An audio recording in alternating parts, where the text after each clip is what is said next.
মা, মা গো, তুমি আমার সাথে কই গেলা মা? ভাইজান, আপনার সাথে আমার কিন্তু গুরুত্বপূর্ণ কথা ছিল। কি কথা বল?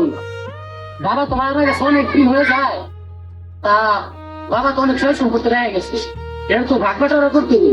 আর ভাগ বাটোয়ারা করলেও ওই যে আমাদের সৎ ভাই বলতো ওরা তো দেওয়া লাগতো, কারণ আমাদের মা দুই হইল বাপ তো এক, এর জন্য ওরে একটু কিছু একটা ব্যবস্থা করতে হবে।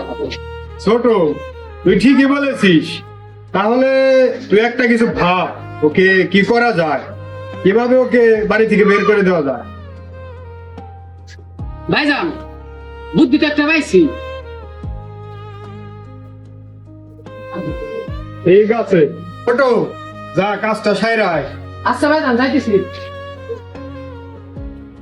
ভাই, কাজ তো হয়ে গেছে, আর খেলা তো ভালো হয়েছে। বলতে হবে বাড়ি আসে নাকি ভাই, বুঝে বলো যাইছে। ও ভাই, আমার কাছে কাঁঠাল বাক্স হলো, কাঁঠাল ছিঁড়ে নিয়ে আইছি। রাখ তোর কাটাল, এদিকে আয়। বালিশের নিচে টাকা ছিল, তুই কি টাকা নিয়ে গেছিস? এ টাকা ভাই, আমি তো কোনো টাকা টুকা নেই নেই। নাটক করো না, নাটক করতে চাও? তুমি টাকা নাও নাই, টাকা নাও নাই তুমি। চোখের সামনে দিকে এক্ষুনি এই বাড়ি থেকে বের হয়ে যা। আর জানি ভবিষ্যতে কখনো তোকে এই বাড়ি না দেখি, তাহলে তোকে মেরে হাড্ডি গুড্ডি ভেঙে দেবো।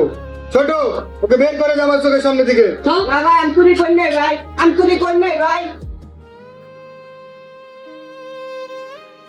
চলে যা।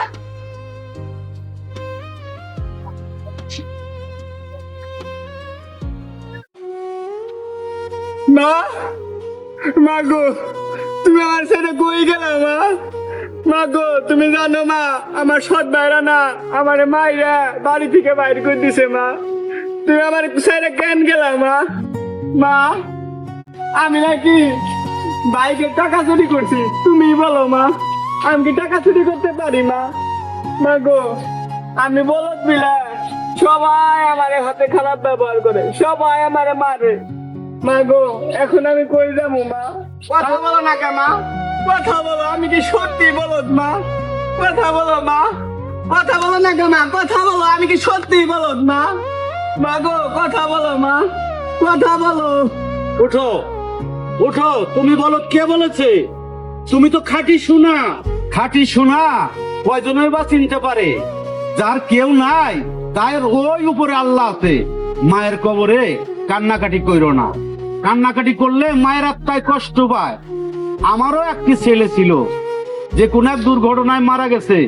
আজ না হয় তুমি আমার ছেলে হিসেবে থাকবা, আসো আমার সাথে, আমার বাড়িতে থাকবা, আসো।